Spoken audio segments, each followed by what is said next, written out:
យុវសិស្សចំនួន300នាក់មកពីគ្រឹះស្ថានសិក្សាចំនួន10នៃក្រុងនិងស្រុកចំនួន5ក្នុងខេត្តសៀមរាបត្រូវបានបំពាក់កន្សែងកាកបាទក្រហមកម្ពុជាកាលពីរសៀលថ្ងៃទី15ខែកុម្ភៈឆ្នាំ2013នៃទីស្នាក់ការសាខាកាកបាទក្រហមកម្ពុជាខេត្តសៀមរាបក្រោមអធិបតីភាពឯកឧត្តមបណ្ឌិតសុភិរិនទីប្រឹក្សាផ្ទាល់ស្ដេចអគ្គមហាសេនាបតីតេជោហ៊ុនសែននាយករដ្ឋមន្ត្រីនៃប្រជាជាតិកម្ពុជាអភិបាលនៃគណៈអភិបាលខេត្តសៀមរាបនិងជាប្រធានគណៈកម្មាធិការសាខាកាកបាទក្រហមកម្ពុជាខេត្តសៀមរាបនិងឯកឧត្តមច័ន្ទសុផលប្រធានក្រុមប្រឹក្សាខេត្តនិងជាអនុប្រធានកិត្តិយសសាខាកាកបាទក្រហមកម្ពុជាខេត្តសៀមរាបព្រមទាំងឯកឧត្តមលោកជំទាវអនុប្រធានគណៈកម្មាធិការសាខាឯកឧត្តមលោកអុកញ៉ាជំទាវអនុប្រធានកិត្តិយសសាខា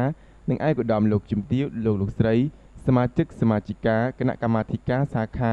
លោកប្រធានគណៈកម្មាធិការអនុសាខាក្រុងនិងស្រុកទាំង5នៃខេត្តសៀមរាបលោកនាយកលោកស្រីនាយិកាលោកគ្រូអ្នកគ្រូអ្នកអនុវិទ្យាល័យនិងវិទ្យាល័យនិងបងប្អូនយុវជនកាកបាទក្រហមកម្ពុជា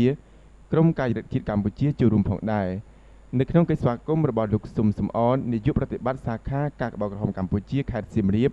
ក៏បានអាននៅរបាយការណ៍សង្ខេបអំពីសកម្មភាពយុវជនកាកបាទក្រហមកម្ពុជាខេត្តសៀមរាបដោយលោកបានបញ្ជាក់ថាសាខាកាកបាទក្រហមកម្ពុជាខេត្តសៀមរាបបានរៀបចំបង្កើតយុវជនកាកបាទក្រហមកម្ពុជាចាប់តាំងពីឆ្នាំ1996មកម្លេះហើយយុវជនកាកបាទក្រហមកម្ពុជានាពេលនោះសាលារៀនមួយកំណាត់ចំនួន50នាក់ដែលមានលោកគ្រូអ្នកគ្រូជាទីប្រឹក្សាចំនួន2រូបហើយពុំទាន់មានឯកសណ្ឋានត្រឹមត្រូវនៅឡើយទេគ្រាន់តែមានមួកនិងអាវយឺតដៃខ្លីដែលមានផ្លាកសញ្ញាកាកបាទក្រហមកម្ពុជាពីខាងមុខនិងអក្សរខាងក្រោយថាយុវជនកាកបាទក្រហមកម្ពុជាតែប៉ុណ្ណោះលោកស៊ុំសំអនក៏បានបញ្ជាក់បន្ថែមទៀតថាចំនួនយុវសិស្សដែលបានទទួលឯកសណ្ឋានយុវជនកាកបាទក្រហមកម្ពុជាមកទល់ដើមឆ្នាំ2013នេះសរុបទាំងអស់មានចំនួន1808នាក់ដែលក្នុងនោះមានស្ត្រីចំនួន972នាក់ផងដែរបន្ទាប់ពីការជូនបានថ្លែងអំណរគុណចំពោះសប្បុរសជនដែលបានឧបត្ថម្ភជាឯកសណ្ឋានយុវជនកាកបាទក្រហមកម្ពុជាចំនួន300សម្រាប់រួចមកឯកឧត្តមបណ្ឌិតសុភិរិននិងឯកឧត្តមច័ន្ទសុផលព្រមទាំងគណៈអធិបតីនិងភ្ញៀវកិត្តិយសទាំងអស់ក៏បានធ្វើការបំពាក់កន្សែងកាកបាទក្រហមកម្ពុជាដល់យុវសិស្សទាំង300នាក់ដែលមកពី10គ្រឹះស្ថានសិក្សានៃក្រុងនិងស្រុកចំនួន5នៅក្នុងខេត្តសៀមរាបមានប្រសាសន៍សំណេះសំណាលនិងប្រកបភារកិច្ចដល់យុវជនកាកបាទក្រហមកម្ពុជានាពេលនោះដែរឯកឧត្តមបណ្ឌិតសុភិរិនទីប្រឹក្សាផ្ទាល់ស្ដេចអគ្គមហាសេនាបតីតេជោហ៊ុនសែននាយករដ្ឋមន្ត្រីនៃប្រជាជាតិកម្ពុជា